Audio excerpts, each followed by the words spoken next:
The human being's ever-advancing desire for betterment, for self-nurturance, for actualization, for wholeness, for meaning, for purpose, for completion, for happiness in the end, peace, serenity, calm, enduring okayness, is bolstered no end by the self-help community, by the online community, and by the capacity of the human seeker to invest in and look for ever-increasing ways to improve one's personality style, one's income stream, one's sense of feeling like a success, whether that's material, spiritual, emotional, or psychological.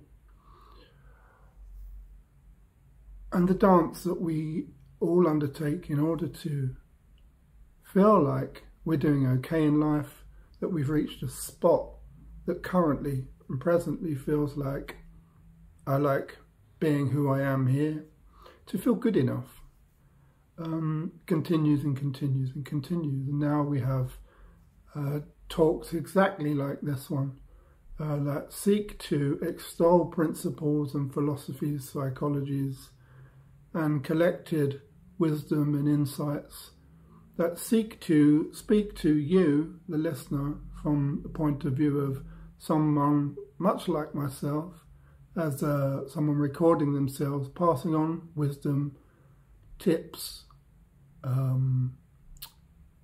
ways in which we can minimize the areas of our lives, we can quarterize, we can reduce, we can simplify, ways in which we can maximize and expand and grow our potential.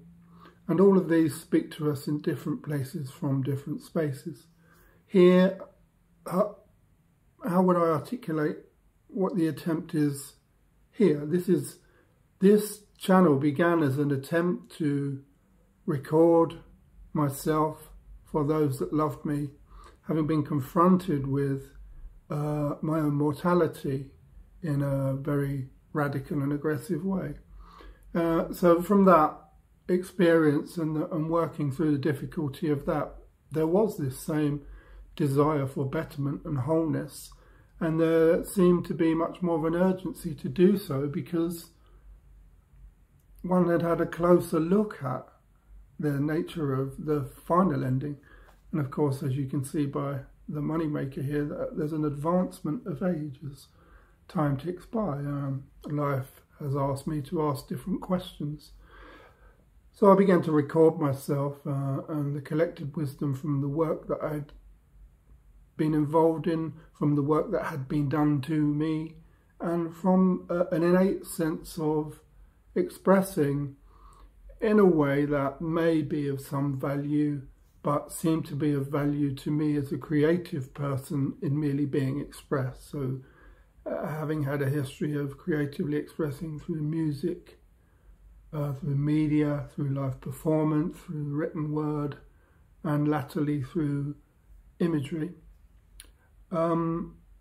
Verbal expression, linguistic expression, speaking and recording, and the use of language is also a really exciting way of which this apparent personality is able to express himself.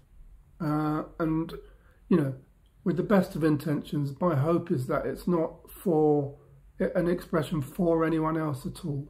It's simply expression for expression's sake. There is no desire here for betterment, for success, for improvement. I don't need anything. I don't want anything. I am whole. And that sense of being able to affirm that presence to wholeness is knowing that there are plenty of areas that are not whole, which are expressed through me. I'm struggling here with words to communicate a very simple point. But the point I'm making right here is that wholeness includes that which is not whole.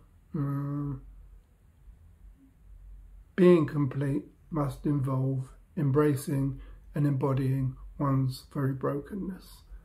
that kind of points us to it.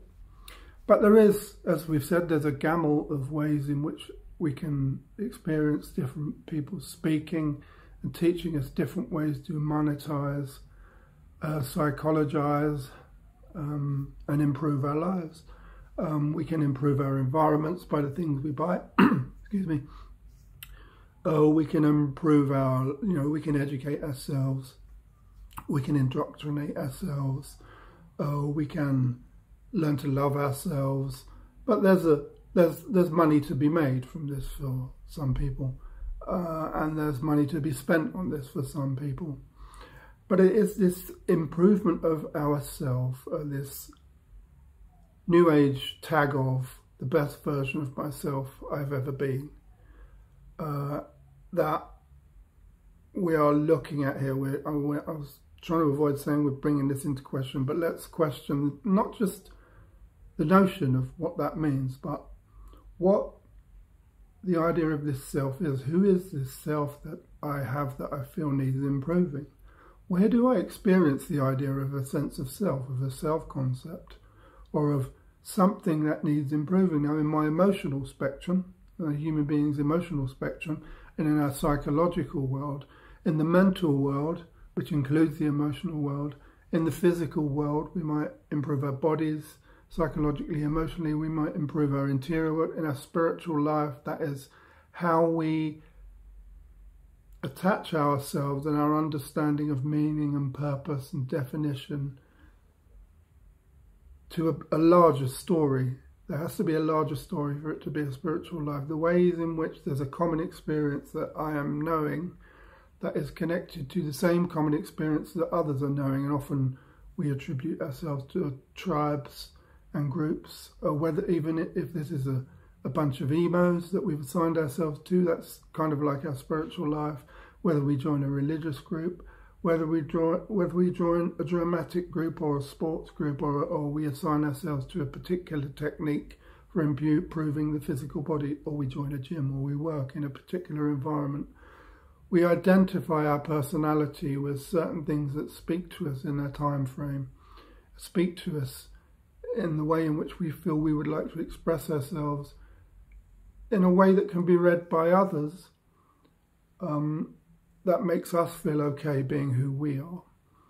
Our self-concept is given to us by that very time frame in history, by our family, by our culture, by our nation, by our community, by our political understanding or the absence thereof, and very much in the digital age, by the ways in which we experience information through media, social, through news groups, and through the turmoil, the universal turmoil of being a human being on this planet in this apparent space and time. All of this govern our sense of self and our access to the degree to which we know and experience happiness and unhappiness on a continuum.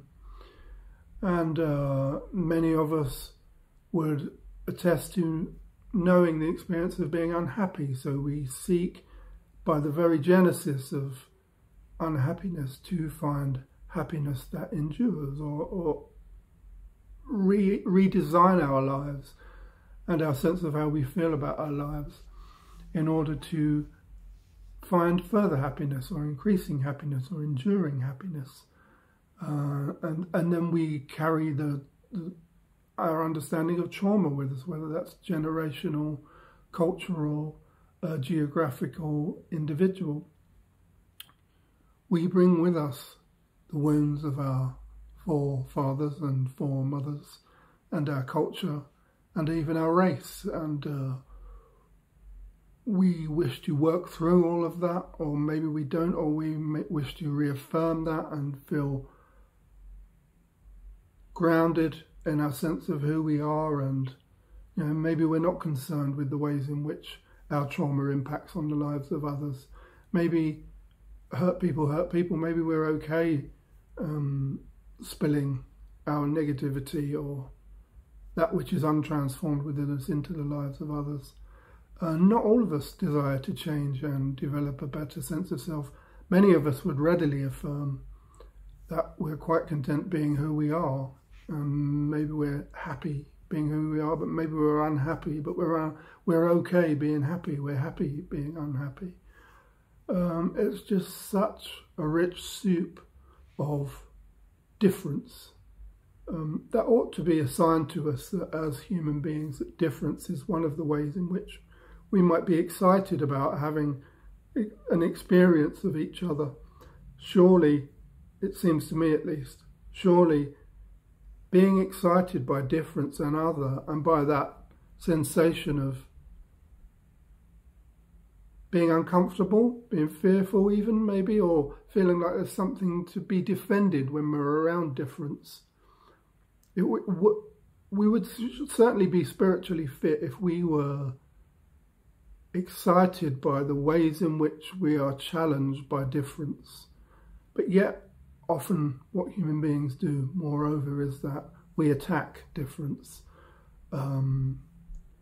We gossip, we slander, we verbally abuse, emotionally abuse, because there's a sense in our sense of self that there is something that needs defending when we encounter difference, when in fact the lips of difference is the most exciting place to measure where we are at in our sense of happiness and where we are.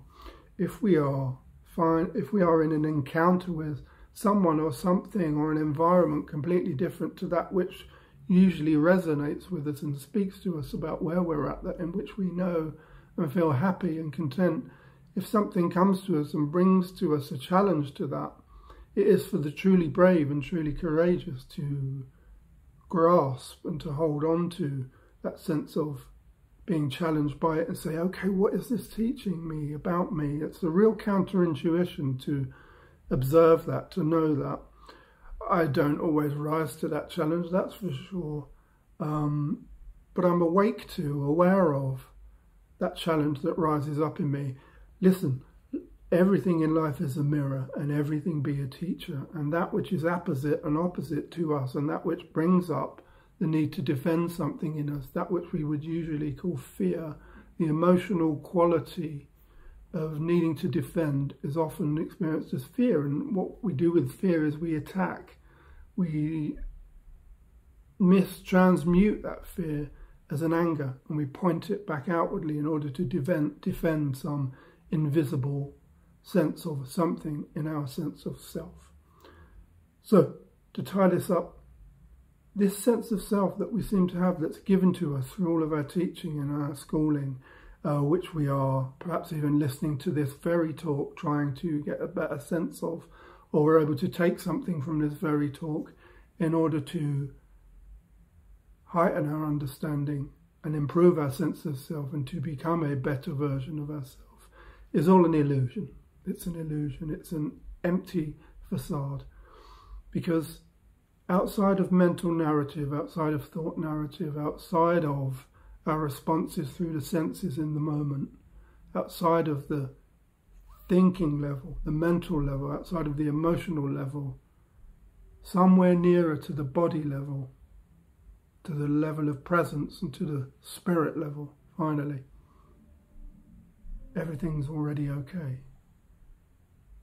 Everything is fine, just the way it is. And no self can be found outside of the thought structure. If you don't think about it, if you don't use words, try and find your personality.